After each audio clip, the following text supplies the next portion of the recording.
Hey everybody, happy Friday and welcome to the Fanatic Forum here on Facebook and the YouTubes and all that good stuff. Hope everybody's having a good week out there. I am your Fanatic and host George Bueller, and the man over here, the clone commando himself, Mr. Manhammer. How you doing, brother? Oh, I am doing fantastic. I've been looking forward to this show for a hot minute. Oh, And absolutely. yeah, we've been talking about doing this one for a while, so I'm super excited for tonight. Not that I'm not excited for every night that we do the show, mind you.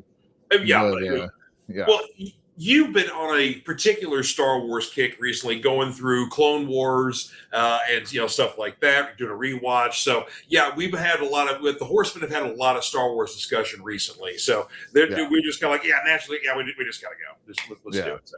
And this weekend seems oddly apt for it too, since we've got like a Star Wars movie release going on too. Yep. This particular Mm-hmm. weekend here, Mandalorian and Grogu are now in theaters. So yeah, I'm excited about that one. I'm looking forward to it, and I'm gonna check it out. So Yeah, I think Daniel and I might go see that one tomorrow. It's either going to be that one or Mortal Kombat 2, but I'm kind of hoping it's Mandalorian and Grogu because I do want to see that one. I will say, however, Mortal Kombat 2 is a blast. Okay. Yes, yeah, Not that Michelle. I wouldn't mind either one of them, but you know. Yeah, Michelle and I saw that one last weekend when it opened, and yeah, it's a lot of fun. Way better than the first one. They kind of basically get right to the point of the tournament, and yeah, it's awesome. Okay. There's some great fight scenes, some really cool death scenes and stuff like that. Because yeah, we lose some characters. This is Mortal Kombat after all. So Yeah, that is true. That is yeah, true. so Man, we're yeah. getting like sorry for the little side tangent just from Jump Street, but think about the movies that we're getting this summer. That like, yeah, this weekend we've got like or well, last weekend we had Mortal Kombat 2 that premiered. Then Yep. this weekend we're getting a Star Wars movie. Huh? Like what is it next to not is it next weekend is He-Man or the following week? June 5th? June 5th. So let's see. Yes, that would no 2 weeks away. 2 weeks away. 2 weeks Because away. Okay, still, yeah, yeah. 2 weeks. Yeah, and the Masters of the Universe movie, that thing, Supergirl's coming out at the end of June. Like Uh-huh. we're eating good with Hey, movies. you Like got a Dune, yeah, the Dune movie's coming out later on if that's your jam. you got a Spider-Man movie in July. Oh yeah. And then let's not forget, of course, why it's not coming out in the summer, I don't know, but Street Fighter is not coming out until the fall, but we got a Street Fighter movie coming out. So, yeah, Yeah, that'd there's, probably be closing out the big movie season then. Yeah, but no, it's this is like we haven't had a movie release schedule like this in gosh, oh, 20 years. yeah, it's pretty fun. Yeah. Yeah. And let's talk about the Masters Universe movie for a second. So, Okay. we've talked about this before, but yeah, we're both jazzed about this movie. Yes, absolutely. And it, like the more like the first trailer that I watched for it, like when people were talking about, oh, the Masters of the Universe trailer dropped, I'm like, okay, whatever. I wasn't in no hurry to watch it, and then everybody's like, no, you need to watch it.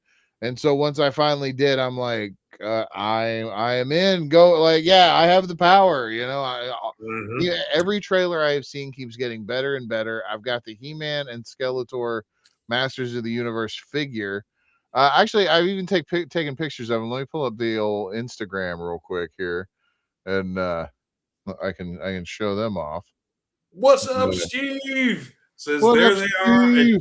he says, yes, please, on Masters of the Universe. So, Absolutely, mhm. Yeah, yeah, this is actually it does actually look good. I agree. dude. Yeah, this movie I cannot wait for. Hmm. Uh yeah, if you don't mind popping Oh up, yeah. yeah. So this is also me working with a new camera app Ooh, too to kind of give like the photos a little more texture and like different kind of or a different kind of control that I have with them. But these figures are friggin' phenomenal, man. I mean that Like, Skeletor looks great. yeah. The only thing with the Skeletor is the hood kind of makes his head doesn't give him like a big good range of motion for the head. Oh But yeah, man, yeah. like body wise and articulation, yeah, these things cannot be beat, man. Like they've That's got the cool. European import style joints, and it's yeah, this is a line of figures to be impressed with. When the DC stuff starts to come out from Mattel, like, Hmm. yeah, that's gonna be the line to beat, man. Hasbro and McFarlane are really gonna have to catch up with Mattel on this one, I think. Yeah, yeah, I hear it. Of course, they've got two different lines of Masters of the Universe figures for the movie. They've got basically kind of the origin style, which basically are the little more, maybe like the $10 figures, whatever else. These Yeah. are the higher end, the $25 figures here. So Yeah, obviously, these are the Chronicles line, and they've got like the double jointed elbow has a little more paint application to them. That kind of Skeletor's jaw is hinged, ooh, so yeah, that is super cool. And the big important thing with the He-Man figure, and of course, like everybody was doing the picture, so I didn't do it. yeah, But there's like the He-Man pulling the sword out. Well, I kind of did one, so yeah. but Yeah, you basically, yeah, he could do the pose of pulling the sword out from the back. He could basically hold it up high like he's doing the "I have the power," yeah, pose. So yeah, hold on. Yeah. But yeah, no, it's like a lot like doing something like that, like pulling something off of the back of a figure with like it's difficult for figures to achieve this pose without like the right kind of articulation. And they've got like mhm. butterfly joints and like That's all kinds of impressive. cool stuff. Yeah. That's cool, man. Yeah. Oh, that's fun. But So, yeah. yeah, I know. I've seen a lot of the Masterverse line of figures that they're higher end of the regular Master Universe figures. I'm like, oh, Yeah. those look so Dude, good. yeah, I was looking at some of those Masterverse too, but it was the thing that stopped me on them was the 7-inch scale. And these are a little bigger than 6-inch. These are about more like Mattel wrestler size, like kind of deal. They'll scale with Marvel Legends and everything though, so it's like the DC line should match pretty well. Nice. Oh, Yeah. Steve says, he swears to the good Lord or shepherd that if they bait and switch, I will misbehave right on the spot. Now, it looks fun.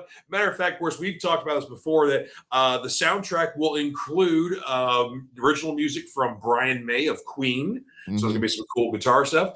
But something I just read today, The Darkness will be contributing music for the movie. Okay, all Prob- right. Probably the end song, I would assume, or something like that. But yes, The Darkness is going to be contributing music for the movie. I'm like, okay, yeah, I'm down with that. Yeah. Now, there is the first track from the soundtrack Eternia that's been released, so you can find that on all your major music platforms. The Brian May track. So yeah, you can get a little sample going on. nice, nice. And the whole time I didn't read this correctly. The whole time I thought this is what Steve we're talking to. It's not Steve. It's Martin. Martin's back. I hadn't seen Oh Martin. shit, Martin, dude! Ha! I don't know why the whole time I looked at the wrong thing and thought it was Steve. It's not Steve. It's Martin. So good to Martin, see what you, up, sir. man? Good to see you, man. Missed you, sir. Sorry. I'm Oh going man. by what George is telling me, you know. Yeah, I was not told there would be reading involved in this shit. So Fair, fair, fair. Yeah, it is Friday night. We have been resting. Okay, it's Steve now. Call. Oh man. no. You don't have to change your name, Martin. Yes, no, But please, yeah. yeah, please do not call your dear Mooter and tell her that your name has been changed. Right. Oh my god. All right. Let's see here. I got a couple of comic reviews to talk about here before we get into all the Star Wars discussion. Okie So, dokie. two in particular from last week we need to talk about here. One, you're definitely going to be looking forward to because you got a copy of this yourself here. The Conan and Dragonero #1. Yes. So this is a little mini series that Titan is doing here. So if those who are not familiar, Dragon Arrow is basically kind of like the Italian version of Conan. But he is basically a dragon slayer. Like he Mhm. is basically like he has an army under his command. He's has a kingdom. So he's a little more closer to an Elric, but he's definitely a man of action and a brute force sort of dude like that. But he's definitely a lot more civilized than Conan. But yeah, we're dealing with Conan and a dragon hunter, and where there are dragon hunters, there be dragons. So, yes, Yeah. the first issue was a lot of fun. See, yeah, that one I was reading about because it had come out. It's one of those deals that had come out in Italy like last year sometime, I believe.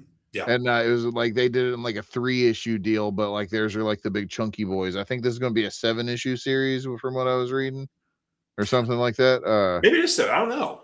Cool. Yeah. If it's long, because for some reason I thought it was 2 issues, but maybe if it's longer, then good. Yeah. Yeah, no, yeah, no, I'm down with it because it's like I love those like Italian crossovers with Western properties. Like the Batman and Dylan Dog was one of my favorites. Like that one's kind of an underrated gem, I think. But That was a very cool series. Yeah, after you spoke so highly of it, I checked it out myself. Like, oh yeah, and of course yeah, it's fun too because it's in newsprint, which is very more apropos to the Italian comics than is yeah, traditional American comics these days. So that was kind of fun too. So yeah. yeah. And speaking of old Batsy, we do have one Batman book to talk about here, Oh, but okay, we got Absolute Batman number 20 here. This is a big issue because it fully introduces the Absolute Robins of the Absolute Universe. And these are not Batman's helpers, they are literally hunting him. You've okay, got basically Dick Grayson, you've got Jason Todd, you've got Tim Drake, you've got Duke, I can't remember his last name, basically the Signal, and then Stephanie Brown, who is normally Spoiler. right, right, Those are the 5 Robins. They're all wearing mech suits. Grayson is wearing the giant one, and then everybody else is wearing more normal human-sized mech suits. But everybody's basically wearing a mech suit, so they could basically get all kinds of gadgets and weaponry, stuff like that.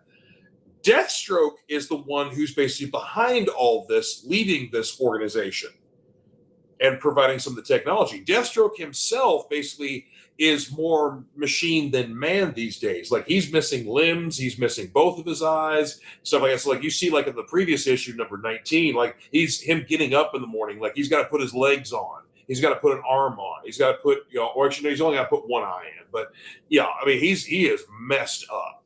yeah, So yeah, he from various combat or whatever else. We haven't quite found out exactly what yet, but yeah. So that's basically where a lot of this is coming from here. But yeah, some more revelations too about basically Bruce's past, about his mother, who basically is possibly a member or was a former member of the Court of Owls, and possibly this whole Batman situation may be an experiment that is going on as we speak. And he's basically been played from almost Jump Street. okay, Like basically, this has been a situation building since he was a child, and the events of his father's murder was part of that. And then eventually, him going the path that he does, this is all part of the plan. okay, okay. Yeah, so there's some big shit they're kind of building towards. And of course, we've still got more villains on the way. Apparently, Clayface is yet to show up pretty soon. Also, in this particular issue, you see much more of the Absolute Scarecrow. Oh my God, he has become my favorite villain in the Absolute Universe because he kind of looks very Scarecrowish. Like, I don't think that's a mask that he's wearing. Where like Yeah, it looks like his eyes are stitched, his mouth is stitched, stuff like that. He doesn't use the fear gas. It's when he talks to you. He'll tell you things, he'll convince you of things, and then basically you do things that you wouldn't normally do. Either like you go and commit murders and do horrible things, and then you kill yourself, or basically some truths and revelations are revealed to you, and then that causes you to die or you want to commit suicide. yeah. Spoiler alert here. I'll give you guys just a sec here if you haven't read issue 20. Jim Gordon dies in this issue. The Scarecrow talks to him, and he throws himself off a roof in front of Bruce. Well, shit. Yeah, but Bruce is now basically being framed for his murder. But yeah, Bruce saw it happen. Damn. But yeah, but Jim Gordon is dead. It's like that is big. Yeah. That's kind of a sticking and breaking off sort of situation there in the old Batman universe. So it's like, wow. Shit. Yeah, I know, right? So, anywho, so yeah, like I said, Absolute Batman's heating up. So, Martin says, as long as you don't call him Urkel, I'm totally fine with it. Did I do that? Yeah, no, we won't do that, man. As a child, this is going to be a horrible thing to admit. I had like this doll that was like an Urkel doll that was about yay tall, right? Mm-hmm. And you pulled its string and it would say things like, "Got any cheese?" or "Did I do that?" Yeah. And it was like I got this as a Christmas gift as a child, and I'm like, oh, okay, Sure. Did you even watch Family Matters? I mean, I'd seen Family Matters, but I wasn't like a kid that was like, "Yay, Urkel!" You know, like it was a very bizarre gift. I remember even realizing that as a child. Like it This was just yeah, like I wasn't doing anything with it. It wasn't like I was just like, "Hey, me and Urkel, we're gonna go do stuff." Yeah, See, I mean, I watched Family Matters. I liked the show. I wasn't a big Urkel fan. I was like, okay. And then basically later on in the show, when it basically became the Urkel show, I'm like, that's when I kind of tuned out. But like early on, it was a yeah, family show, and then here's this wacky kid neighbor that pops in from time to time. yeah. So, Did but did you ever see the Key and Peele sketch of Carl or of yeah? that I was about to mention that, where Oh, basically it's like oh god, I can't remember Reginald Vell Johnson. He's like yeah. he's wanting to leave the show. It's like yeah, I'm getting the stupid kids overrunning everything, yada yada, and like the producers kind of like being real weird and stuff like that. And then like Urkel comes in and like Urkel like maybe has supernatural abilities.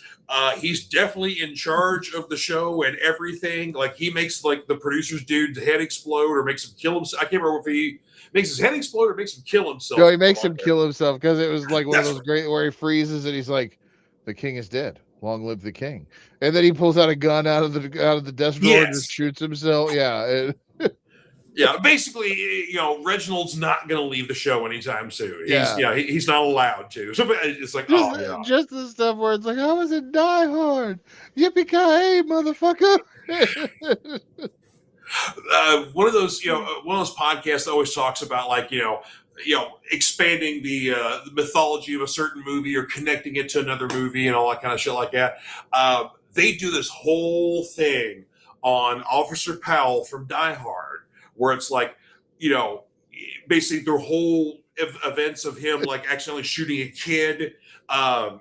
Basically how it got him into the first Die Hard movie. So if you picture the fact that the kid that he accidentally shot was Urkel, Okay. then basically then he's transferred. He goes to basically he's in L.A. He's doing a thing there, and then basically he's further traumatized when he has to draw his gun out and save John McClane from the Eurotrash bad guy, right? Right. Okay. Well, this causes Officer Powell to regress, and he's basically put in an asylum after this because he's just kind of he's now kind of whatever else. While he's in the asylum, he goes into a fantasy world where he's still a cop in his hometown. He's got a lovely family, lovely kids, but there's this annoying neighbor that comes over. The annoying neighbor is the kid he shot. So Urkel is the kid he shot. He's the annoying neighbor to come and haunt him, even in his fantasy world. Okay, like a perpetual Dennis the Menace kind of deal. Yeah, Yeah. But basically, like, this is all in his mind while Officer Powell is basically in the insane asylum because, he was forced to draw his gun again and something he said he'd never do and whatever else. So he's living through some trauma, and that trauma is Urkel. yeah, So it's like that's fascinating. It's like yeah. so some of those are kind of bullshit when they do them. Like they connect one movie to another or else, but this one's like that's a fascinating. Like just the whole plotting. I was like, yeah, Oh that's yeah, really. yeah. I like that. I like that a lot. So, all right. Oh yeah, that's more comics. I was like, where the hell did I put them here? All right, so a couple of indies that you're going to like. One indie in particular that you're getting that you will enjoy here. Thundar number Yes. 4. The band is back together in this particular issue, but I am loving this Jason Aaron run for Dynamite. It's perfect. It much like the Space Ghost run that our buddy David Papose is doing. It is a perfect blend of nostalgia for the old 60s stuff or 70s stuff in the case of Thundar, but then also it kind of just turns the adult volume up just enough to keep it interesting for an older audience, but Yeah. it's still accessible enough for a younger audience too. But it's just, it's love it, love it, love it, love it. Cannot say enough good things about this. Yeah, Next one. that is a great series. I've been enjoying it. This is a fun one because one of our beloved series takes a turn into a bit of the horror for a few issues here. G.I. Joe number 22, the introduction of Crystal Ball and his dire technology. I knew it. I knew it. Oh. Mm-hmm. So The dot. yeah, the classified line has been teasing this for years. I knew that the classified line and the Energon universe were super entwined. Okay, yeah. Yep. So the dire technology is stuff that basically Crystal Ball had developed initially for therapy and helping with your, fears and basically whatever else, helping you get over stuff here. But the energon that he has been using, much like Zartan, has turned him. So it basically he's got eye tattoos very similar to Zartan because of his usage of it, and or so we say overusage of it, and it has turned him. So Yeah. yeah. So for basically the next 3 issues here, we delve into a little bit of spooky horror, and also we're going to get a little bit more of a look at Risk and his backstory, and get a little more into him and finding out basically more about this new Joe we know very little of, aside from the Yeah. fact that he's really cool and a badass. So, and we know he's a former MMA fighter, and he likes to use the electrified brass knuckles. Prefers to use those almost than he does use guns. But yeah, very. I'm curious to see more about Risk, but yeah, it's fun. That is super cool. Yeah, I can't wait for Risk Classified either. Yeah, I But don't know. yeah, yes. But the talking about the dire stuff, yeah, the Ghost Vipers, which like I still would love to get a hold of one of those guys, but they're $90 fucking dollars. Jesus. Yeah, they went on Hasbro for a hot minute, right? But it's like, Mm-hmm. you know how it's like there's those times whenever it's like you want to buy something but you can't do it because you want to do other things like, pay bills and eat and shit. Yeah, Yeah, yeah. and so like it goes back up on Hasbro Pulse for like a week where it's like I just couldn't really squeeze out, $60 for an action figure. And then immediately it goes away again, and yeah, now it's back to about an 80 or 90 on the secondary stuff. But Jesus. the Joes, like the classifieds resellers starting to skyrocket, man. Like Zartan was going, like you could get like a wave 1 Zartan, Mm-hmm. or the early Zartan, not the special one, but just the Right. Yeah, regular they're one. just the regular Zartan. Yeah. Yeah, you could get him for about $50. He was expensive, right? But like Mm-hmm. whenever I got him, he was like fairly cheap or fairly reasonable. But then like now he's going for like 70 or 80. And like a Jeez. lot of the old ones are going like for like closer to 100 now. It's bizarre. Well, But I can't remember if you and I talked about this or talked about it with somebody else on the streams, but the one of the main creative people behind the G.I. Joe Classifieds is leaving Hasbro, yeah. and Well, he's 2 of them now. 2 of them. Okay, Lenny yeah, and yeah, the head sculptor are going. yeah. Yeah. So hopefully this does not prove a lack of quality or lack of anything else in our classified line. But now, of course, there's still some more like they haven't. They've got more stuff that's coming out and will be out before Yeah. the end of the year. That's still their stuff. So we're probably not going to see any of the new sculptors until next year's stuff. Right. Yeah. So, and apparently we're supposed. The big rumor is we're supposed to get a Grand Slam before the end of the year. I've been hearing about quite a few things that are coming out that are supposed to be like really interesting, and they get this stuff out quick too. I was honestly surprised. Zanya, or is that her name? Zartan's Yeah, daughter. Zanya. Yeah, Zartan's Yeah, kid. Yeah, Zanya. They got her out pretty quick. Like she's on Big Bad Toy Store right now, and yeah. yeah. Yeah. So, oh hey, Mike Velosa in the house. What is What going on, up? sir? Yeah, Mike is one of my customers at Clobberin there. So Nice. yeah, or actually he's one of my whatnot peoples, but yeah, nonetheless. So Yeah. he's one of my peoples. There you go. Let's see here. So Martin says, seen the new Alien comics, like 2 books is complete compilation. They look great. I'm tempted to buy them, $29 a pop. Let's see here. If you're talking about the new Marvel Alien stuff, yes, I've enjoyed it. The Philip Kennedy Johnson run, yeah, I've enjoyed that stuff. Especially there's like let's see, I think Philip has like 2 or 3 runs, and then Declan Shalvey takes over for a couple of runs. The Declan stuff is good as well. But yeah, so the Marvel stuff, some people have kind of hit and missed. Some people like it, some people don't. I've enjoyed it. I enjoyed the Dark Horse stuff back in the day. So yeah. So I'm enjoying that. Currently, there's a series out called Alien King Killer that Solid Ahmed is writing, and unless Saladin's writing Miles Morales, I do not care for Saladin's work. I've tried with him on numerous other titles. Like his Miles run was amazing, fantastic. But then, like, he's done like Daredevil. He's currently doing Wolverine. It's just like, ugh. So I don't know if he's just a one-hit wonder or what. I don't know. But yeah, but there you go. So Okay. Oh, and let's see here. Oh, and it said, with the Grand Slams in January and always in Australia. So, John McEnroe. And Mike said, it's too far to waddle there. Yeah. So yeah, Mike doesn't live in town, but he's definitely one of my Calgary people. So Nice. all right, back to a couple more books here before we get to Star Wars talk here. This has been such a cool series here from Vault Comics Nectar. This is basically taking a little page out of history and kind of giving it a fun what if. There is apparently a story where there was a coastal town around the turn of the 19th century that was like riddled with like dancing sickness and lots of other mania that just kind of happened. No one knew how or why, it just sort of happened. So basically, the writer of Nectar here, I can't remember his last name, Robinson, I can't remember his first name, basically says that it was caused by this odd group of monarch butterflies coming in out of season. And basically they come in, they do their butterfly things, they're looking all nice and pretty, but apparently when they land on you, they got this little stinger and they drink a little blood from you, or they just prick you with a little something there. And then, basically, like I say, it's mostly been dancing sickness, but it's been other little manias and paranoias as well. This is the issue or the point in the horror movie where shit gets real pear-shaped. The other shoe has dropped.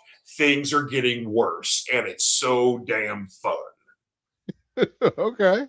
Yes, high body count in this issue here.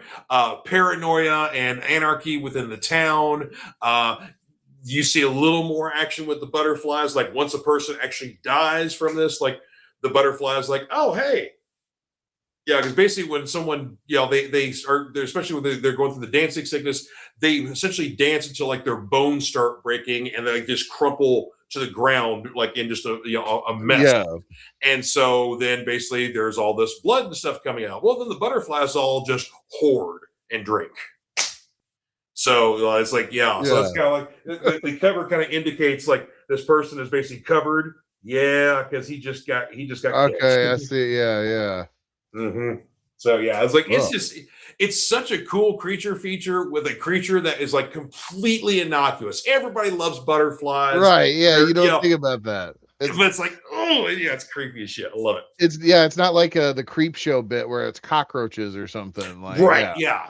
Like everybody loves butterflies. Yeah. So, this is a new one here from Image Comics that I checked out. It's a little bit of a slow burn, but the ending was good, and I'm going to stick with it here. Chris Condon, one of my favorite writers right now, the legendary Charlie Adlard. Who basically, we all know him from The Walking Dead. His new series is called Of the Earth. The solicitation of this one basically compares it to mix the Coen brothers' Blood Simple with John Carpenter's The Thing. We got a woman who has basically some shady shit that's going on in her life, shady past, whatever else. So she is running back to her hometown where she was raised by her grandmother. This is an oil town.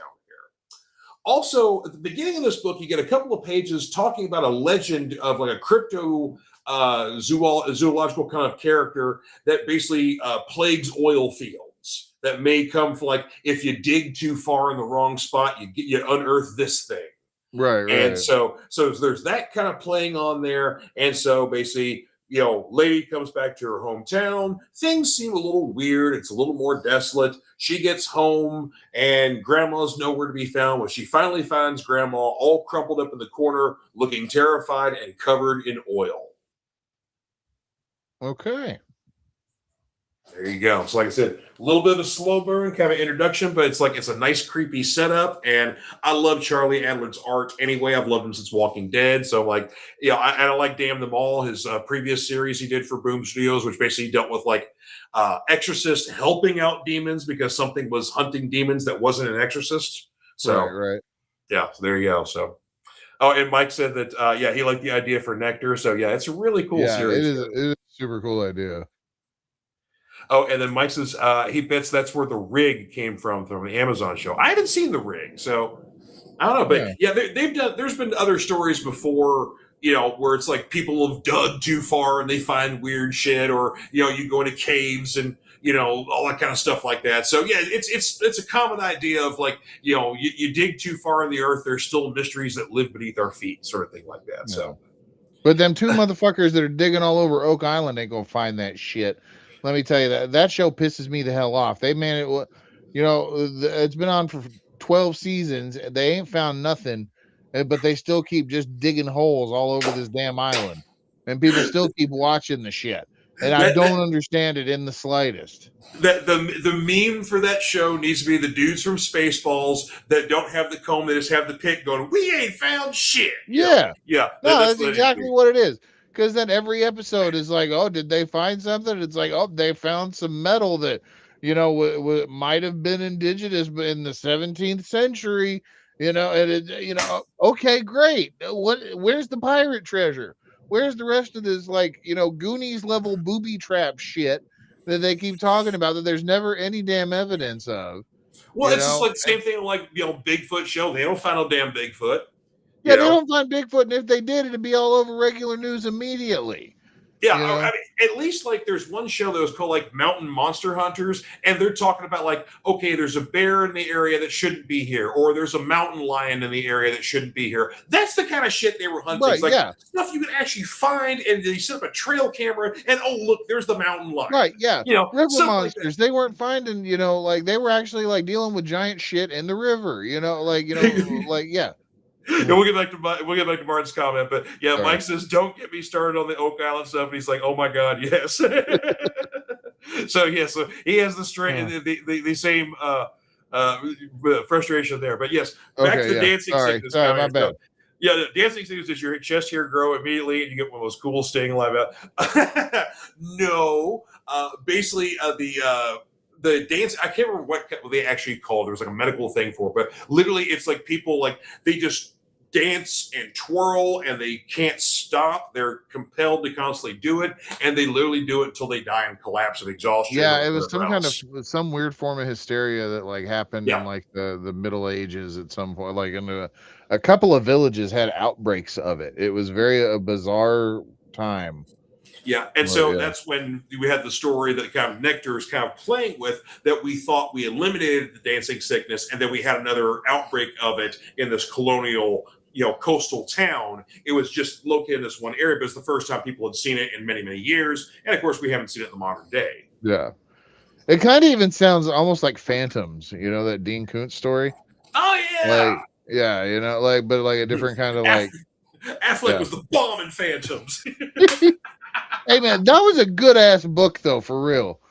The You movie know, wasn't bad either. Yeah, but no, the movie wasn't bad. The movie fell victim to being like the movie fell victim to coming out in like 1998, whenever it did, I think, or that didn't do it any favors. But the book was great.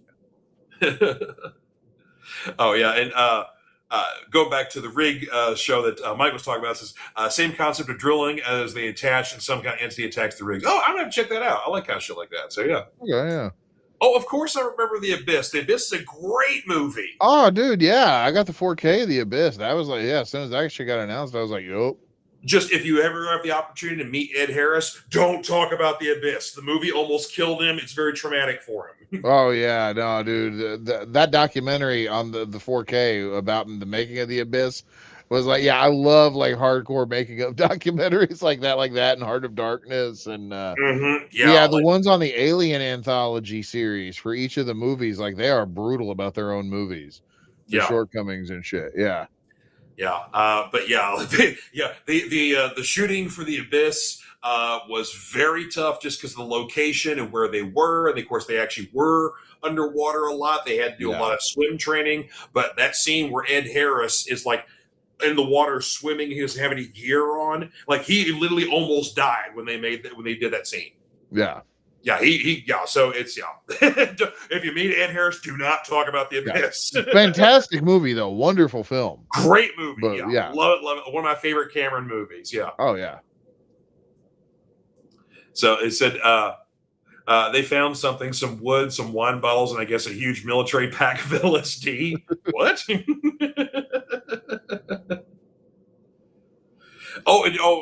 Mike said you like my sign? Yes, this is my. Oh shit! There goes Cap.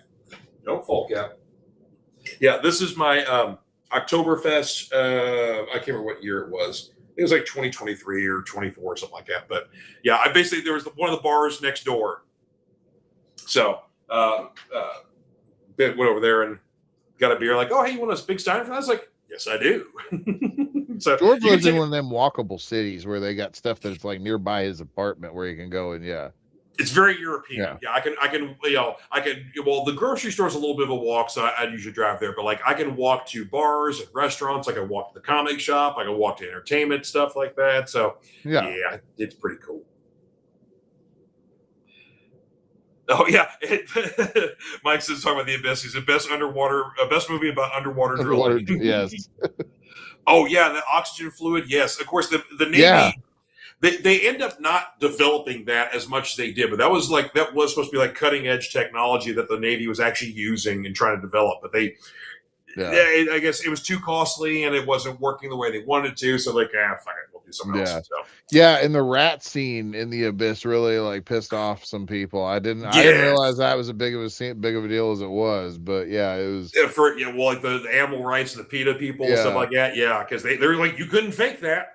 No. You couldn't fake that. So that was one of the reasons why I really wanted to get the 4K of that too, just to have a physical copy of it. Well, I had the DVD, but I wanted to get like the good physical copy that had that because they were editing like some digital versions are starting to edit the rat scene out.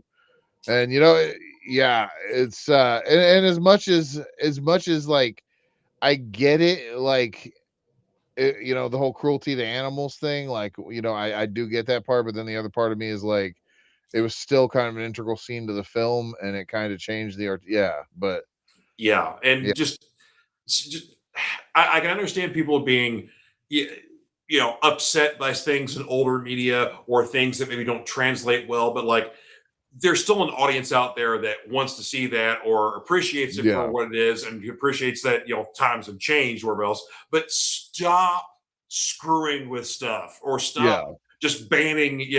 There's like for being like an Always Sunny fan. It's like there's like 5 episodes that are banned because like it's racial insensitivity. It's like no. It's the gang doesn't get Dee doesn't get the joke that all of her characters are horribly racist that she creates. Like she's got a Mexican character that's horribly racist, an Asian character that's horribly racist, stuff like that. Or like, when they're doing like the Lethal Weapon sequels and like Dennis plays Murtaugh and he does it as a white guy. He just wears a mustache and tries to do like a deep voice or whatever else. Yeah. Mac doesn't get it that he goes full blackface trying to basically play Danny Glover. And he doesn't get that it's racially insensitive. The rest of the gang does. The audience gets this, but it's like stop fucking the shit. Yeah, they're not. That's part of the deal. It's part of the commentary on it is that the fact that it's like these characters don't understand it either, and it's like it's almost even part of like a weird meta joke that like these episodes were pulled because of people not understanding the context of the joke. It's like the Golden Girls episode that everyone got butthurt about that, like, where they tried to make it a big deal. And then going back and watching that particular, like the offensive parts and everybody's like, what the fuck? Like this was what, no, it wasn't. It wasn't anything. People were just getting riled up for nothing. Oh, I know. Oh, and Mike was, I'm sorry. You took your head over. You can't hear what I'm saying here. Mike had a comment here. So that his cousin Chris was an SF operator for years. He owns and teaches his own school and said that, yes, it does feel like drowning for real when you're using that breathable liquid there. So, yeah, I can't imagine it'd be fun. Like, no, absolutely not. Yeah. Oh, of He course, absolutely. The rat lives. Yeah. That's the whole point of the scene. Basically, they test out the rat lives. So everybody's like, Yeah. okay, well, we can do it too. Yeah. Sort of thing like that. But yeah, it's like you couldn't do CGI with that. So yeah, this is a real rat that's basically in that drowning, but then he starts breathing the water and he's alive and he's okay. Yeah. And then when they take him out of the thing and he drops out the water and he's perfectly normal. So Yeah. shut up. Yeah, well, it's like I even think too. It's like they have the commentary, like even the commentary within the scene where it's like they pull the rat out and like they're like, "See, he's fine," and then the dude that's got the rat it says something along the lines of like, "I mean, it still fucking sucked, but Mhm. like, yeah, it's like they still acknowledge that part, but yeah, it's. Exactly. I mean, I get Yeah. the whole rat can't consent deal, but yeah, Yeah. yeah, Like I said, exactly, unnecessary unnecessary censoring. censoring, Yeah. a Yeah, lot of stuff yeah, like that. and then of course, and then we realize why today's generation doesn't know anything about anything. Yeah, Yeah, because yeah, it's basically, well, I wouldn't say the entire generation. I mean, there are a lot of kids out there who are digging and they appreciate the older movies, the older media, and they're looking for older, basically like they realize, oh, this has been edited, so let's go look for the original cuts. So they're actually like hunting for DVDs and VHS. So yeah, it's not everybody. I give a lot of props to the kids out there who are the old souls and appreciate the older media and realize where they're where the money is, where the good stuff is. yeah. And so I'm right there with you kids. So basically, I was with you guys. Well, when I was a teenager, I'm digging up like 60s and 70s stuff. So yeah. Yeah. Yeah. All right. One last comic to talk about before we get into our Star Wars discussion, and this is another one you're looking forward to. I can't tell Yeah. you how badass this is. Oh man, that looks cool as hell. Yep. Absolute Green Arrow here, our newest addition to the Absolute Universe. So if you remember last year when the Absolute Evil one shot came out, we were introduced to Oliver Queen, and then he was murdered by Connor Hawk or Hawkman. I can't remember what Hawkman's real name is, but Hunter something. Carter Hall. Carter Hall. That's it. Yeah, Carter Oh Hall. yeah. Yeah. Anyway, so Hawkman, who's also kind of a bad guy in the Absolute Universe, murders Oliver Queen because basically there is a cabal of millionaires and billionaires in the Absolute Universe that essentially control everything, and they're all the bad guys with Joker at the helm.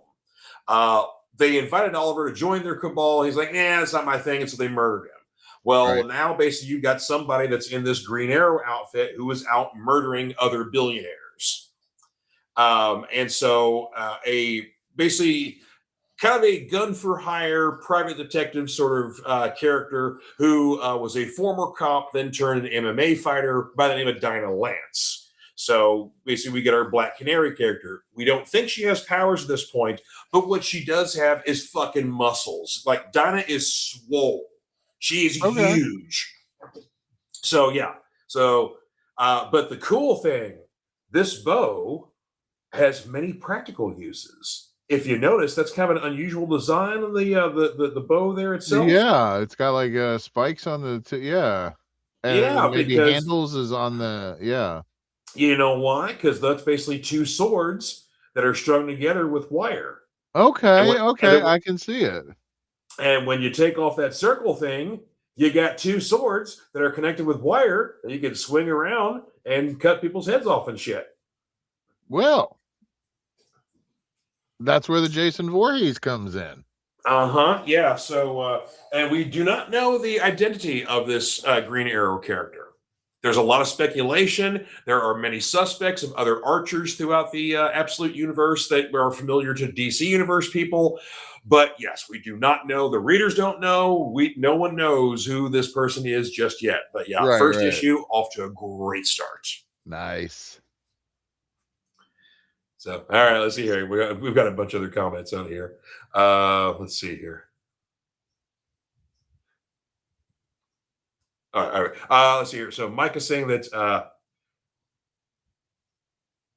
quote old movies and we have well of useless knowledge. Yeah. Yeah, definitely. Yeah, Yeah. I'm that guy too. I was irritating Eric at work today. Like we mentioned the Twilight Zone, and he's like, "Let me guess. Now you're going to tell me some obscure fact about the Twilight Zone." And I was like, "Well, I was going to tell you about the John Landis helicopter accident, but sure, never mind."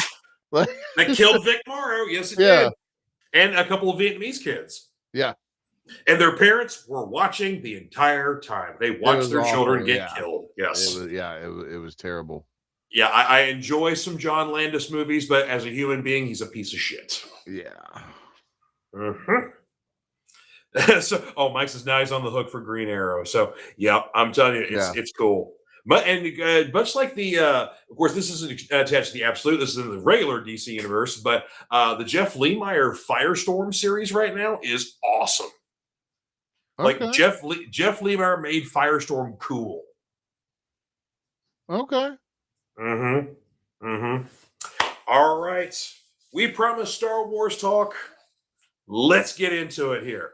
Let's do Star Wars in a galaxy far, far away. Yeah, see, of course, this is the shirt that my wife got me for my 50th birthday here.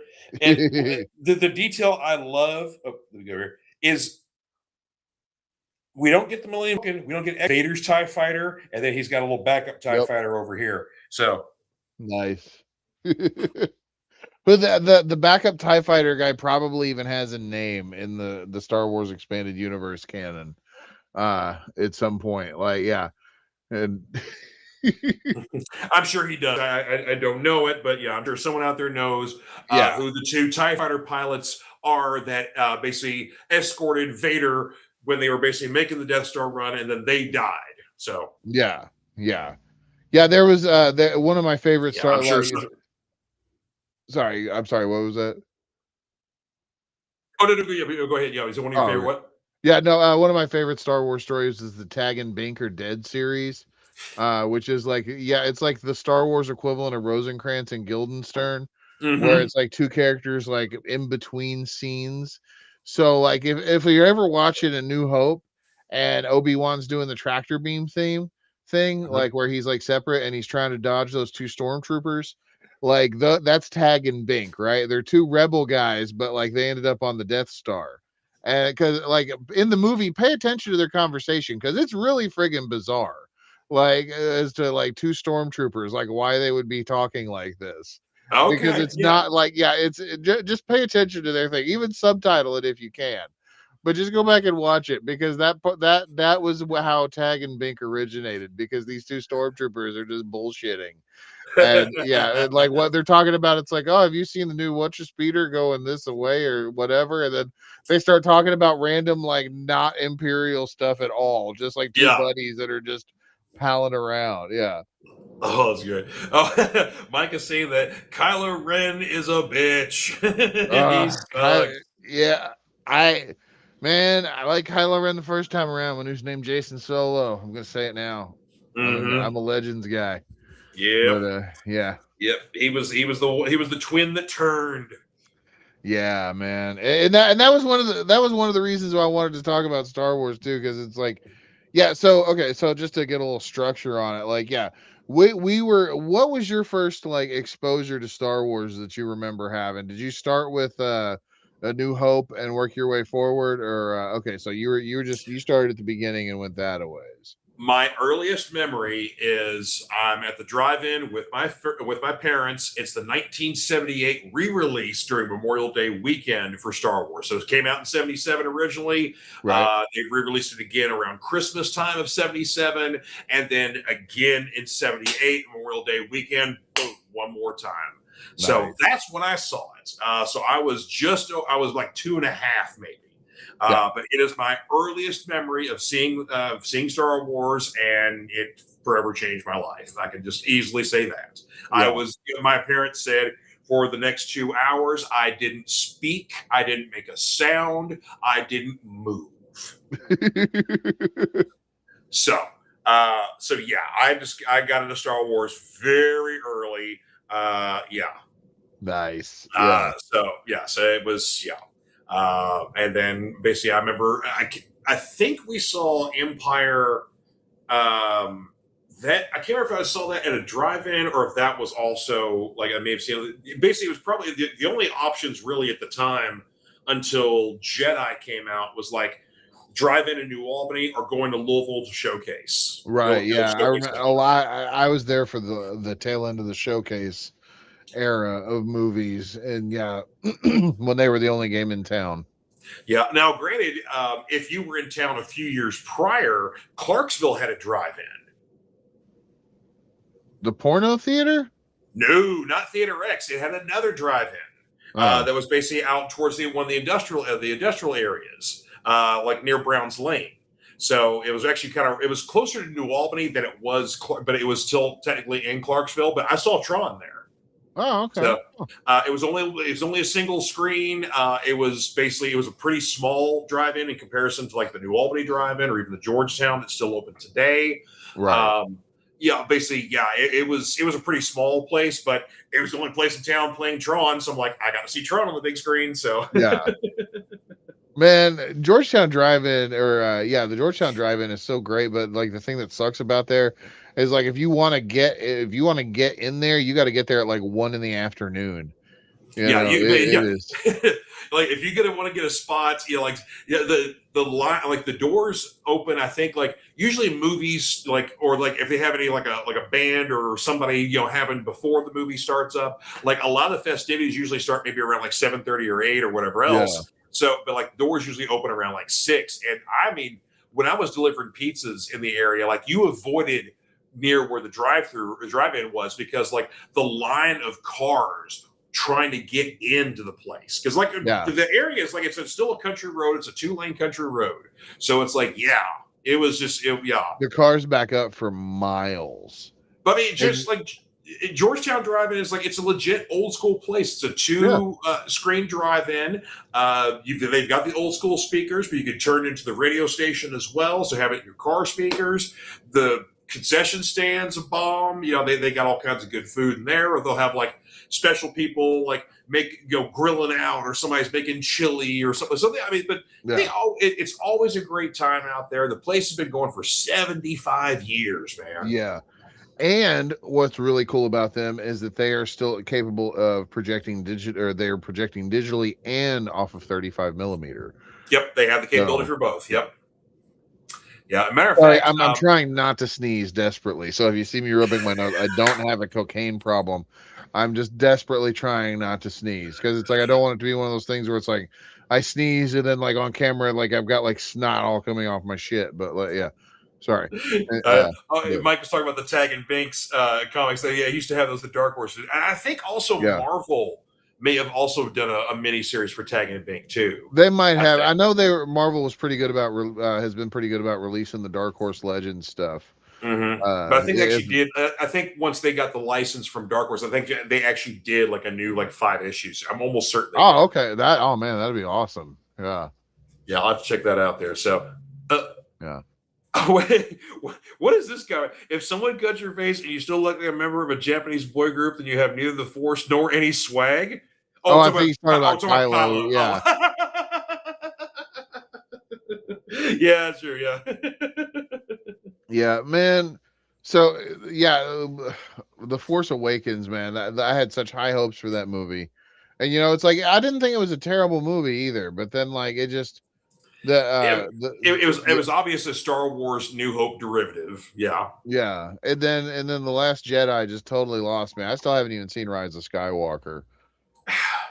Excuse me, but The most frustrating thing about Rise of Skywalker is they didn't explain the cloning stuff. Because if you're an old school Star Wars fan, you read the Dark Horse stuff, you know that Palpatine has basically been cloning himself since Jump Street. Like right, it's like he has made multiple clones of himself. He has resurrected numerous times, basically because the dark side is strong with him, and he puts himself into clones, and then there you go. So the original Palpatine is probably long dead, yeah, whatever else. But to have him just pop up all of a sudden and like, oh yeah, we cloned him. It was like you did anything to explain that, so your casual audience is going, what?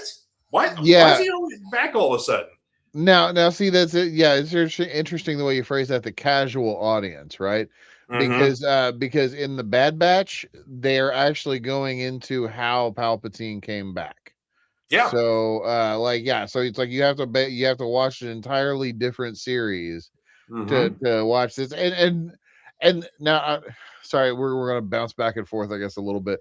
One of my little mini rants, like that, I'm not digging about the Disney Star Wars stuff, is the fact that everything has to be so interconnected, Yeah. all the time, which is one of the reasons I'm kind of looking forward to the Mandalorian and Grogu movie because I heard that it was just a movie, like a big adventure kind of deal.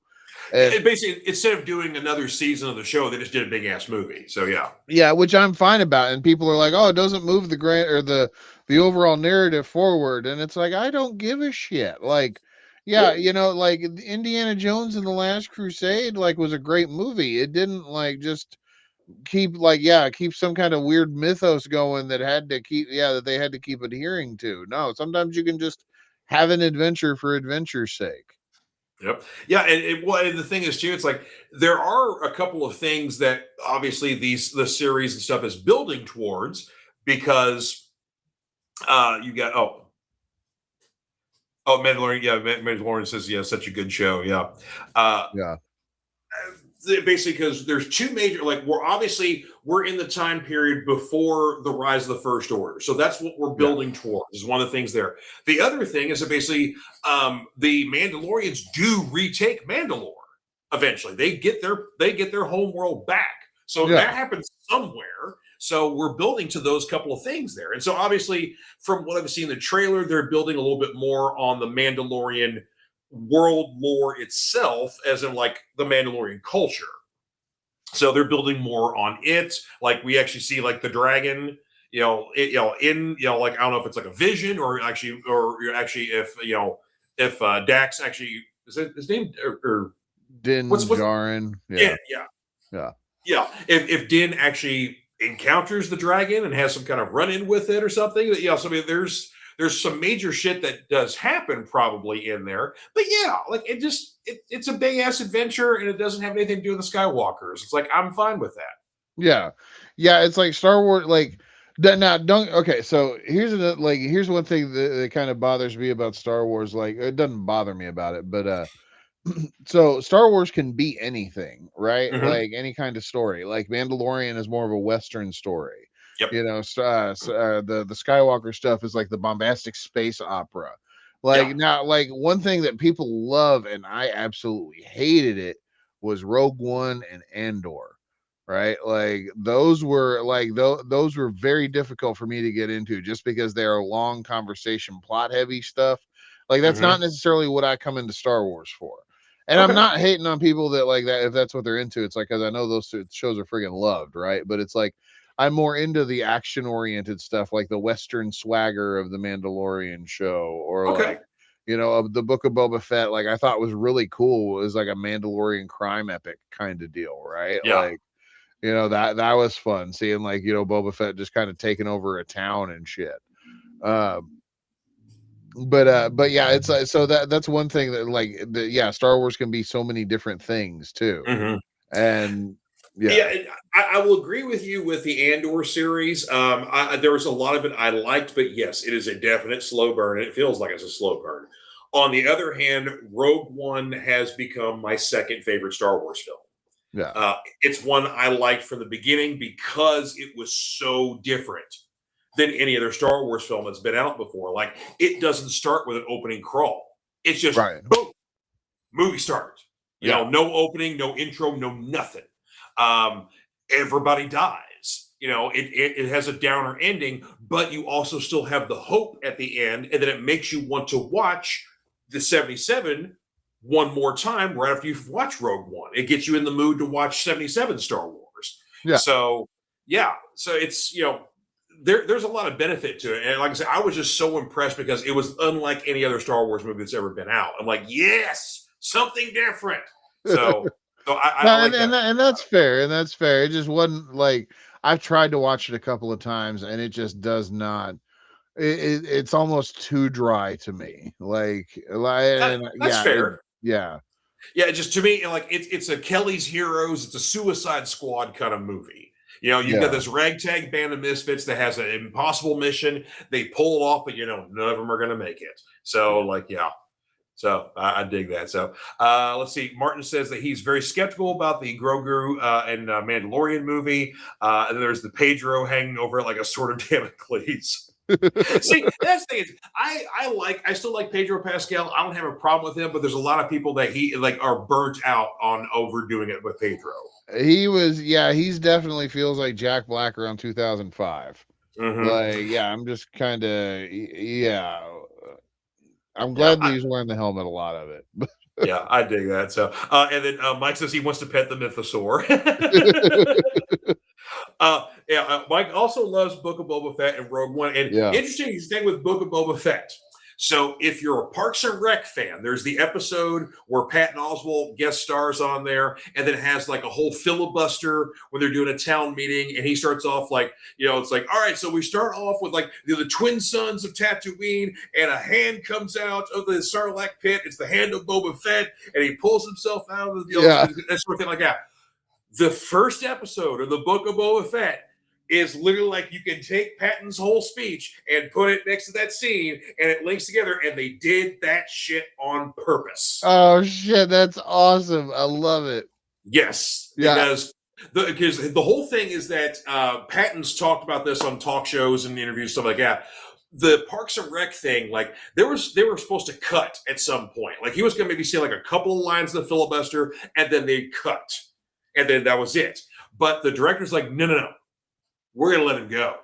Yeah. And they let him go for like 20 minutes. He had to riff for 20 minutes uncut before they said cut. He was going like, when are they going to fucking stop?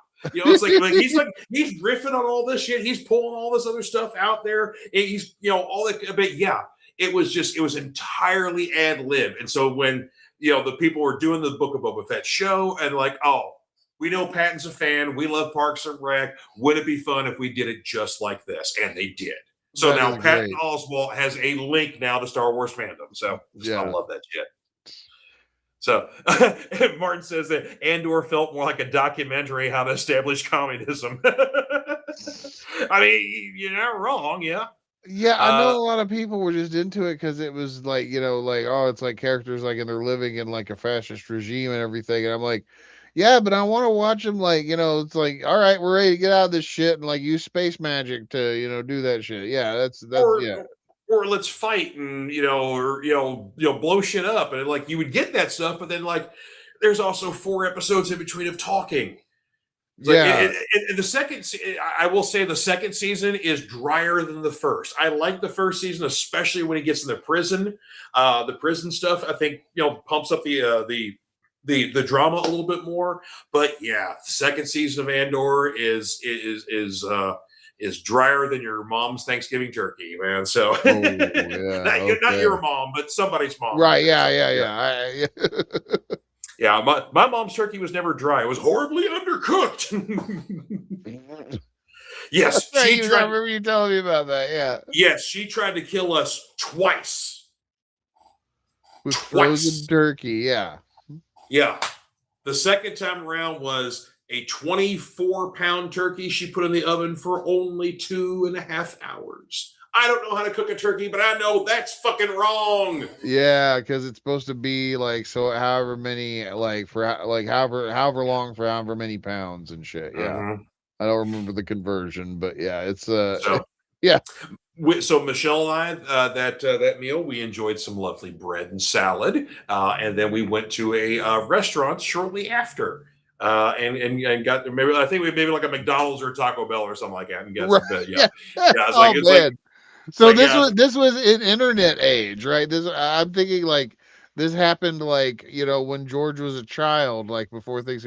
Wow. So like if Michelle was present, this was well into the age of information. Yeah. Michelle was present for both situations. Oh my shit. Okay. Yes. Because one was an actual Thanksgiving, and then one was my dad's birthday, and he wanted a Thanksgiving meal for his birthday. Dad's birthday's in January. Thanksgiving's in November. You just had a Thanksgiving meal 2 fucking months ago, and you want another one. So yeah. So the second Thanksgiving meal, Mom has me cutting the turkey, and I'm like, as I'm cutting the turkey, I'm thinking like, this turkey feels weird. And so I start cutting some slices off it, and I just see pink. I see nothing but pink. I'm like, oh my God. Like, Mom, this thing isn't even close to done. What the fuck? Oh, we'll just put it in the microwave. She had me cut slices off this turkey, and then she was putting them on a platter and sticking them in the microwave and finishing them. I'm like, I'm glad you're doing that and going to the extra trouble. You understand I'm not going to eat any of this shit, right?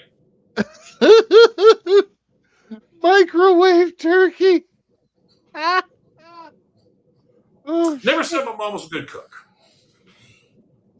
Damn. My wife and I, we've been together. This will be actually, we're going to be celebrating 20 years this year. So, yeah, Nice. we've been together for 20 years, man. So we've been married for 17, but yes, we've been together for 20. But yeah, so Nice. yeah, my whew, God love her. Anyway, so I love how we get just fucking like we were Yeah, we supposed to be just talking about Star Wars, and now we're talking about improperly cooked turkey and botulism. So right. Yeah. Anything thank can you. happen on the Fanatic Forum, folks. Anything can happen. All right, so Yeah. we got my background on Star Wars fandom. Where does your fandom start? Man, okay, so I went backwards, right? Like Okay. I started with a VHS tape that we had recorded off of network television of Return of the Jedi. Right? So like that is where like yeah, I had a bunch of movies that like we had HBO for like a hot minute when cable first came out, right? And like, my grandfather did and like we had a bunch of stuff taped on Betamax. But then after a while, they just started taping movies off of regular TV with the commercials and shit. So I Mm-hmm. had like an edited copy of the Goonies for the longest time, and like my Tron and like Project X copy was like all weird and cut in half, and I thought they were the same movie for the longest time. But Return of the Jedi was one of my favorite ones, right? Mm. And like I remember watching the shit out of this thing as a kid. And Okay. then like all of a sudden like they're showing like the network television premiere and this is like in yeah, so Jedi was in 82 or 84. 83. 83. Okay, so by the time I was cognizant of it, this would have been about 86, 87 That when makes I'm really sense. paying attention to what Yeah. Star Wars is because I was born in 82. Mm-hmm. So I'd been watching this Return of the Jedi VHS or this. I can't remember if it was a beta. We had a beta for the longest time, but then they were now CBS had the network television or the broadcast television premiere Mm-hmm. of uh, Empire. Return. Oh, oh, No, yeah. of Okay. Empire. Okay. So that was when I had first seen Empire, and it was a dark as fuck movie. Mm-hmm. And yeah, and then after that, it was the Disney Channel had started airing the original Star Wars Okay. on repeat. It felt like for the longest time. So it's like I'd watched them backwards, but I've Okay. seen them all multiple times. And of course, like when I became a teenager, like I had a buddy that gave me a bootleg VHS tape of all three movies on one tape that had the macrovision like fade in and fade out of coloring and stuff but yeah, it's yeah, that tape was amazing, and just that a lot of bootlegs were the remember the Virgin VHS sleeves, the really nice. Oh yeah, Yes. they Yeah. had Star Wars Before. had some of the best VHS art. Yep. Yeah. But before the THX ones that just had the stupid just faces on there, like like one was the Vader face, one was the Yoda face, one was the Stormtrooper face. But yes, those other sleeves on there for the original three, yes, those were gorgeous. Yeah. The laser discs are also just as good too because laser discs have basically Oh that yeah. art but it's bigger. Yeah. So gotta go back to Martin's question talk about the turkey stuff here. So well, of course, German kids, yeah, they eat goose, not turkey. Yeah. So yeah, mom obviously loves you a lot, George. German kids get the entire dang goose and a club and a comment that goes something like, "Well, if you want to eat it, you need to deal with the feathers." Well, see, here's the thing. My mother didn't strip down the turkey. She opened the package the turkey came in and put it in the oven with the seasoning stuff. I guess so. She didn't strip the damn feathers off the fucking thing either. So yeah. So it's basically it was like open package, put in oven. So I Yeah. would prefer that if it was like okay, if I'm gonna strip this thing and get it ready for okay, then that's fine. I can do that. But yeah. No, there was some low key, you know, passive aggressive murdering of your entire family. So yeah, that's what it was going to be there. So she was waiting for an episode of Forensic Files. So yeah. Yeah. Shit. But anywho, so Yeah. do you But have any particular? Oh, sir, go ahead. Yeah. well, no, I wanted to talk. You mentioned something about the Laserdisc art, and Yeah. that kind of segues into my next thing. So I have Blu-ray copies of the main six movies, right? Mm-hmm. And so I also have a physical copy of the despecialized edition of the trilogy, right? But mine's like a fancier bootleg version that Yeah. has like 26 different audio tracks to it. Because so like Star Wars, if you ever get the chance to watch it in like the various like proper soundscapes with like a real surround sound setup or like a good stereo setup, the sound design on these movies is incredible, right? It's Mhm. like it's top of the line shit. But so like in preparation for this last weekend, I actually watched. I did it all on Sunday. I watched the original trilogy with the 1993 Dolby Stereo Laserdisc audio mix, Mm. and it was just like on my sound bar where it was just a stereo sound bar with a subwoofer.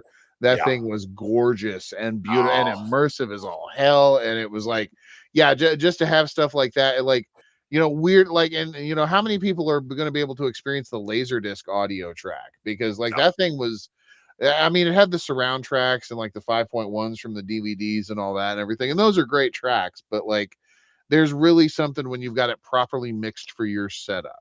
Yeah. And like, yeah, there's the illusion of surround sound, which is all cool, but like, yeah, it's like these specific stereo tracks were really, they enhanced the viewing experience and made it more theatrical.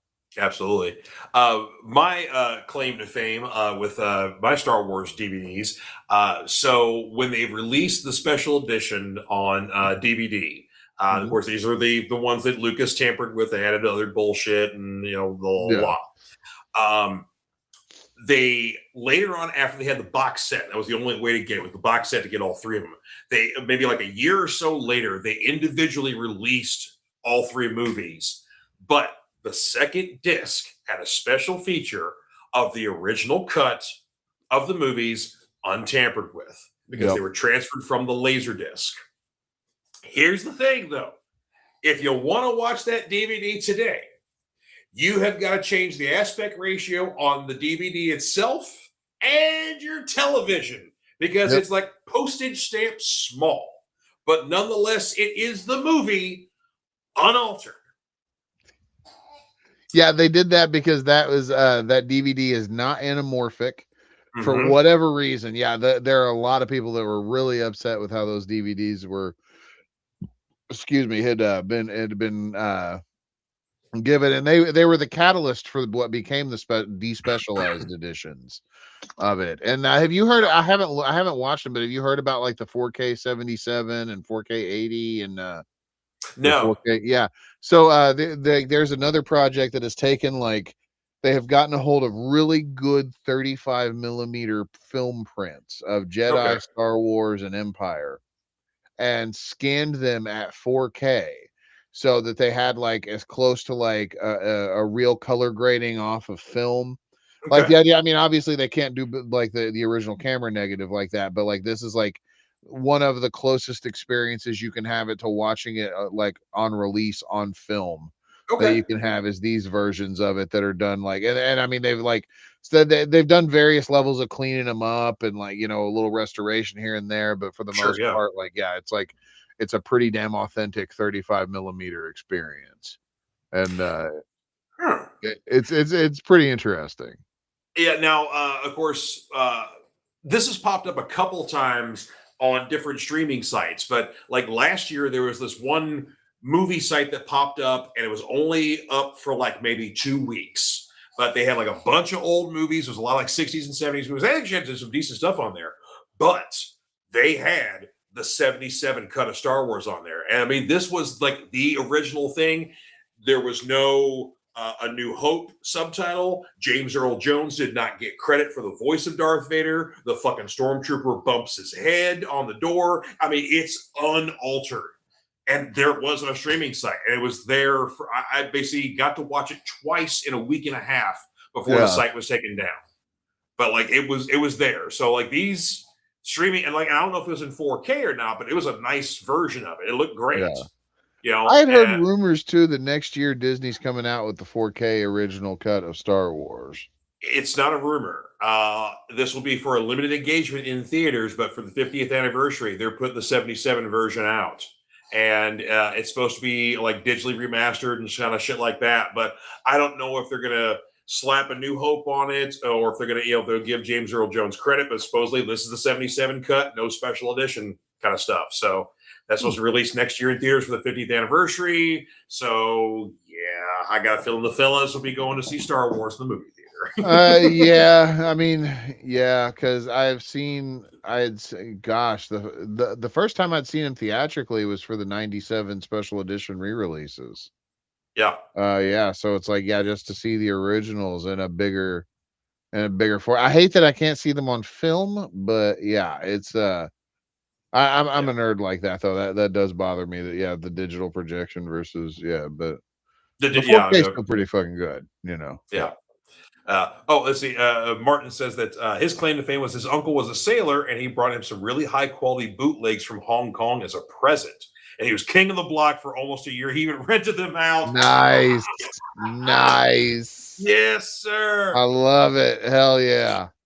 Dude, I could feel the same way because for whatever reason, like growing up, I had a lot of toy weapons, and so like when the kids around the neighborhood wanted to play GI Joe or basically just run around and try to murder each other, stuff like that, I was literally Destro. I was the arms dealer.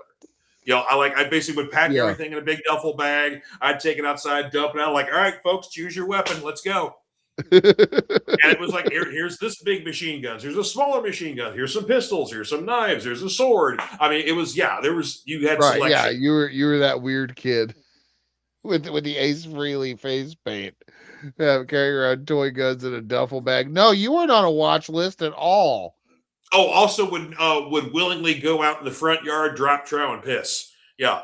I did. I did that as a small child, probably before the age of 5. But yeah, so we're talking Ace Frehley face paint, toy weaponry, and willingly expose myself to my fellow neighbors. Yeah. So see, I only do that now in my backyard at night when no one's there.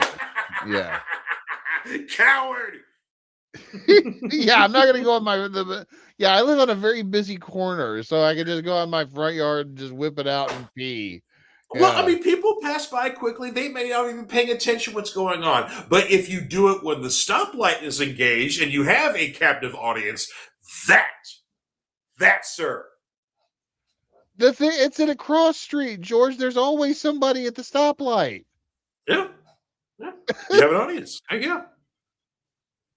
Anyway, Star Wars.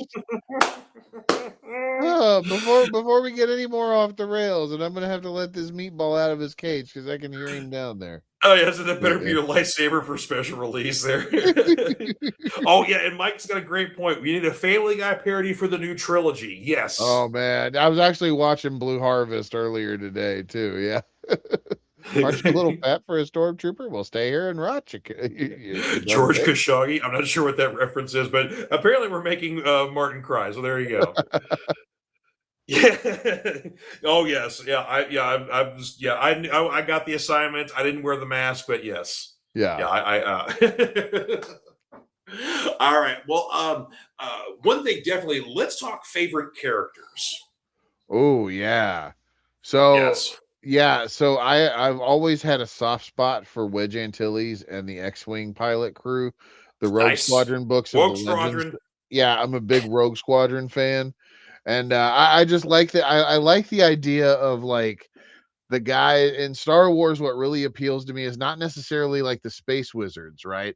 But it's the guys that have to live in that world and interact with things with the space wizards. Yeah. So like the clones, like having to deal with the Jedi in that, like that, I really like. I liked watching their stuff with the Clone Wars. Yeah. I enjoyed like the stuff with the X-Wing or the X-Wing stuff, because that stuff was like. That stuff to me was like it was espionage, but it was still like Star Wars action. Yeah. And like there was like the dog fighting and like, yeah, it was a lot that those books were fantastic. And the comic series was really good too. Oh yeah. The Rogue Squadron stuff was really awesome there. Yeah. So basically I got a couple of basic answers, but I've always been a mark for Luke Skywalker. I very much saw myself as that kid who dreamt of greater things and being of purpose and doing something like that. Yeah. Hardcore. Yeah. When I was a kid, like Han was cool, but Han was he's the big brother, he's the unattainable. Like I'm fucking Luke. So yeah. But as I've gotten older, I'm a mark for Vader. Okay, okay. Vader is a fascinating character. He is an extremely tragic character. And if you go even deeper into like Clone Wars series and Rebels, and even some of the current Marvel Vader comics that are out, and you see the kind of shit that he went through before he turned into the machine, and then even after he was the machine, where Palpatine kept basically like screwing with him on purpose. You Yeah. know, kind of, Yep. like further traumatizing him, lying to him about what happened to Padme, lying to him about the children, stuff like that. Um, yeah, like, and then of course, so it makes Vader's turn in Jedi, where he does help Luke and he does kill Palpatine. It's even more impactful. Like, yeah, that old Yeah. man deserved that shit. Yeah. So yeah, Yeah. so And to counter that too, the one character that I've really started to take a shine to, especially because of Clone Wars and the Disney series, is mhm. Obi-Wan. Yeah, And like, yeah, because like watching him, especially like through the Phantom Menace, going through like just seeing his whole arc through A New Hope and everything, where like, Ewan McGregor plays him so well as like the young, wet behind the ears Jedi or Padawan that like suddenly like has to train this kid that the Jedi Council doesn't want trained because it's mhm. his master's dying wish. Yoda only agrees to doing it because he said like he's just going to do it without him anyway, and so it's like they're worried that he's going to screw it up, which he kind of does. Yeah, Let's be real, like he's not, yeah, he doesn't train Anakin very well. He's more like a big brother to him I'm like a than, friend. yeah, Yeah, more like a friend, which is really established in Clone Wars, which is why Anakin's turn, like you said, is so much more heartbreaking later. And yep. then like, yeah, but then seeing Obi-Wan in the Obi-Wan Disney show and him Mhm. meeting Leia, that little girl that played Leia in the show Awesome. is so awesome. Like you really, man, sidebar for a second. I really Leia is a character, especially having watched the original trilogy. Like Mhm. Leia as a character was just like kicking so many tropes in the balls from Jump Street, right? Like, here's like from like immediately her on-screen introduction is just her not taking shit from the toughest dude in the galaxy. Yep. Right. And then like when they're rescuing her and then she like grabs the pistol and starts shooting them, she's like, screw this. Her entire thing is just her being badass and reactive Yeah. and all these things. And so it's like I do hate a lot of the expanded universe novels for making Leia the damsel in distress or using her as the plot device when she's just as action capable as the rest of them. Yep. Yeah. But no, the little girl that played her in the Obi-Wan series was fantastic. And then seeing Mhm. how that goes into like A New Hope where Obi-Wan's telling Luke, it's like, look, we got to go to Alderaan and I got to train you to be a Jedi. And like at first Luke's like, no, I can't, I've got to do it. And then Obi-Wan's just like, well, we're boned. Like just the way that it plays and like knowing all the story is killer. Yeah. Oh, Yeah. I know. So good. Mike's asked here's an important question here because it's just a generational answer here. Original or prequel trilogy? Oh, Uh, original trilogy, hands down for me. yeah. I'm not a prequel hater though. I actually enjoy the prequels. But I'm definitely a Phantom Menace hater, but I've softened on Clone Wars and Return of the Sith, or Revenge of the Sith. yeah, But yeah, definitely. The original trilogy is sacred to me. That's my childhood, whatever else. But I also understand that the prequel trilogy is that way for an entire other generation of kids beyond me. yeah, That they grew up on that trilogy and Clone Wars and Rebels. That's their sacred Star Wars. So I don't want to be the damn gatekeeper and say my yeah, Star Wars is better than your Star Wars. Screw yeah, that. We're all Star Wars fans. You grew up on this, exactly. I grew up on that. We all still love the same thing. Yeah. And one thing too that like I keep going back to is so like a lot of the connective tissue between Clone Wars and Revenge of the Sith gets Hmm. covered in the Clone Wars series, which Lucas Yep. was very hands-on to.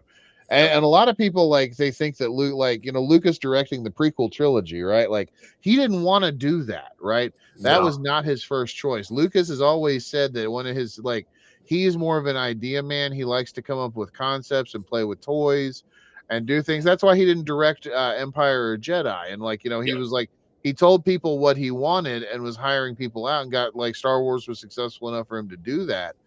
But Mhm. then when it came time to do the prequel trilogy, he asked Steven Spielberg, and Spielberg was like, I can't do Star Wars, right? Yeah. I forget who else he asked, but he asked like a couple of other high profile guys, and they turned him down. So he's like, well, if somebody's going to do it, I'll have to do it. And Yep. knowing that his craft as a storyteller is not like as strong as these other people, right? Well, So like, Lucas is a good storyteller. He's not a good filmmaker. There's a difference. yeah. He- Well, but like I'm saying, like he even knows that, right? But it's like yeah. still, it's like to get these stories made, he was the guy that had to do them. Yep. And then so we get like really with the first 6 movies, right? Like we've got one man's ultimate creative vision, right? Because nothing happened in those screens that he didn't okay, Yeah. right? So it's like really is a piece of artistic like endeavor.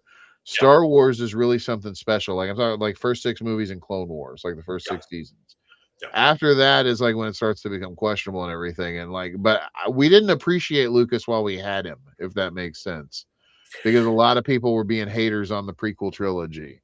And For me, it's definitely there's a love hate sort of thing on there because of the prequels, a little bit, but what really got under my skin were the special editions. Whereas like Lucas, like, okay, we're gonna have these versions out and we're going to erase the history of the originals. The ones you grew up with, we're erasing your childhood because this version where I put a whole bunch of more more CGI and a bunch of other bullshit on the screen, this is better. yeah, So that was my biggest beef with him. It was not like, because I mean, at least with Spielberg, he did his version of ET where basically he removed guns and put walkie talkies, and then the reviews of that were horrible, and he realized it was a bad decision, and so he reversed it. yeah, Coppola has got 2 different versions of Apocalypse Now, which you can still buy, but three. yeah. Holy shit. Okay, 3 versions of Apocalypse Now. We got the original, the Redux, whatever the fuck the third one The is. final cut now, yeah. Oh, the final cut, yeah. Watch the Ridley original; it's still the best. The rest of them are horse shit. Sorry, yeah, Ridley Scott has got what 4 cuts of Blade Runner, all of which you can purchase. You can yeah. actually purchase a whole box set that's got them all on there together, including the last version that he does. And I've So it's got like, that. yeah, I do too. It's an all. Yeah, it's that. I Yeah. like that last cut that he did. That was really good. I'm still So, a theatrical Blade Runner guy. I oh, liked the voiceover. I know a lot of people hated it, but I was Oh, a I love voiceover. the voiceover. I absolutely love the voiceover. But also when you see the voiceover as a poor crutch of storytelling, when you basically kind of when you watch like some of the behind the scenes shit, and they're talking Yeah, about like, yeah, it's like Ridley hated it and Harrison hated it. That's why his performance during the voiceovers are so dry, yeah, because they're like, we're gonna make these bad on purpose, but it still kind of worked. But yeah, anyway, yeah. I yeah, liked it because it made it a pulpy sci-fi to me, and it was like, I yeah, agree. but I agree. yeah, But yeah, but for Lucas to basically do these new versions and then essentially erase the originals, where like the only versions of the originals are in the Library of Congress at this point. yeah, That's where these 4K restorations are coming from. Is basically they're basically restoring those prints, because the Library of Congress like, no, we're not going to take the special edition. We're going to take the OGs because that's yeah. the I way we remember work. that was a big issue for a while. Yeah, Yeah.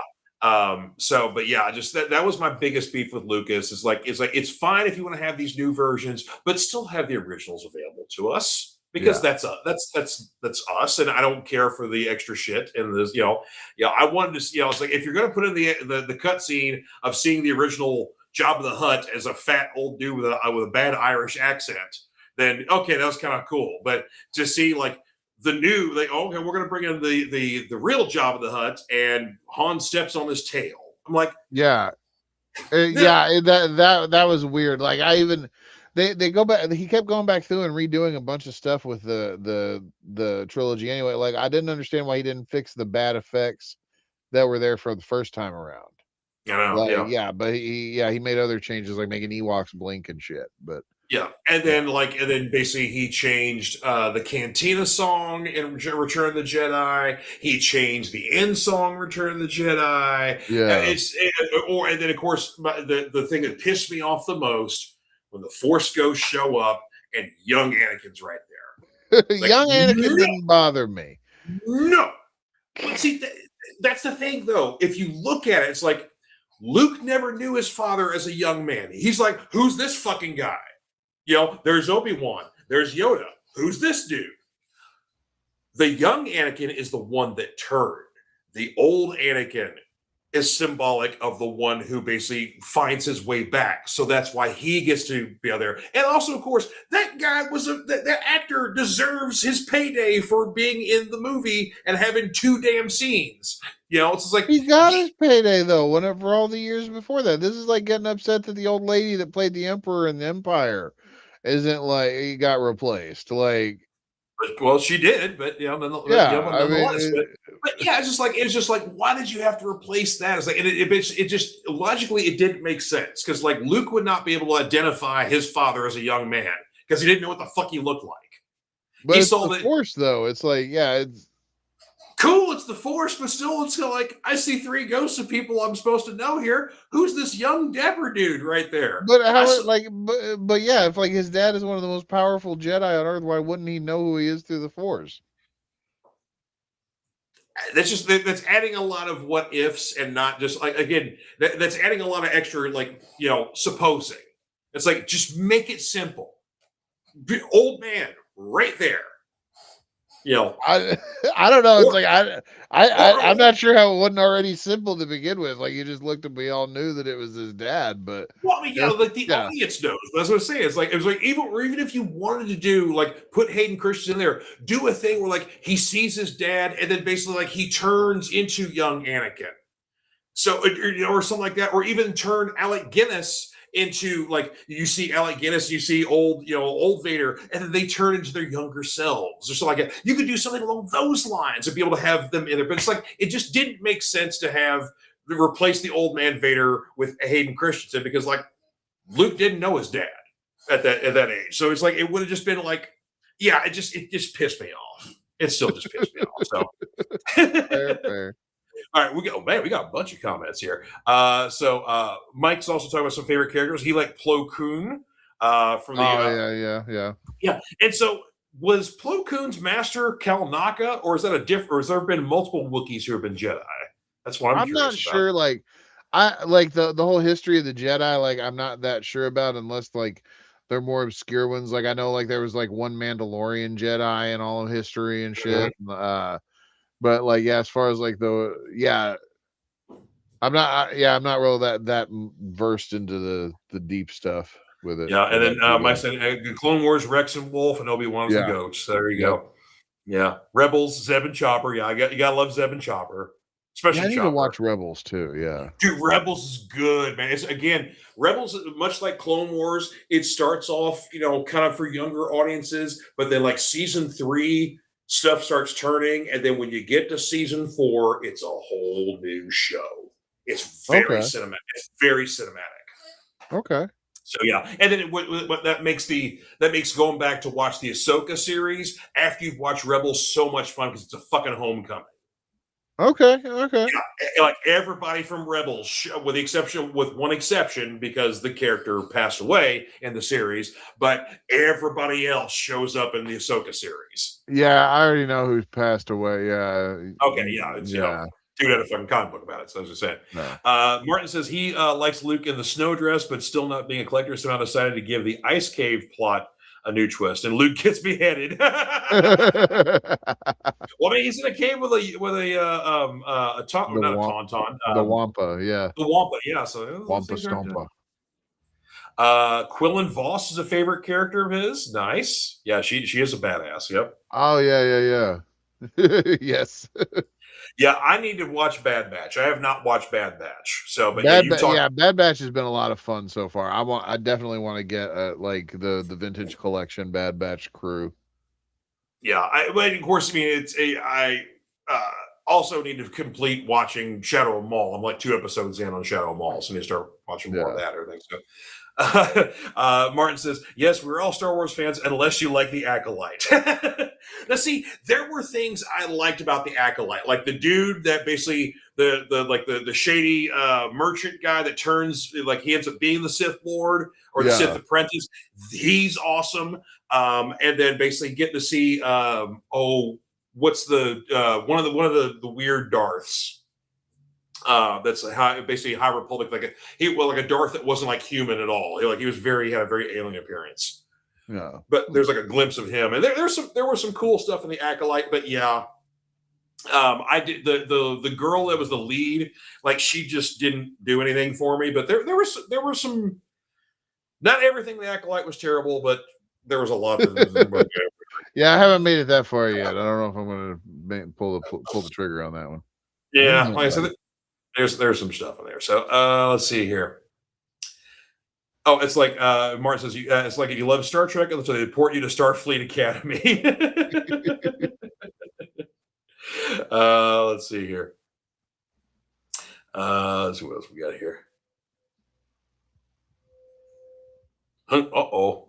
I'm hearing the tornado sirens, so we may have a tornado coming in. Well, it won't. Well, E-Town downtown is way too dense for tornadoes, so I'm never worried about tornadoes in the area. But yeah, they always do the siren thing though, so anyway, I ain't worried about it. So, but that's the whole thing just with Star Wars. Like there's so much accessible points for everybody, and everybody's got their own personal favorite fandoms. Whether you grew up in the original trilogy, the prequel trilogy, you prefer the Dark Horse comics over the Marvel stuff, or you're all about the Knights of the Old Republic video games, or all kinds of shit like that. So right. Yeah. Oh, yeah. Basically, yeah. Mike says too that he likes a lot of the what if stuff that Dark Horse would do, like Leia going to Dagobah. Oh yeah, like the Tales or the Star Wars Tales stuff, or I forgot what Tales the name. Tales the Jedi or Legend, or yeah. Well, there was a Star Wars Tales series as well. No, there Visionaries was it? Oh maybe. Okay. Yeah. But yeah, it was like the different little scenarios too. I always liked those. Like the Force Unleashed video games had a couple of those like what if scenarios too that played into the main trilogy.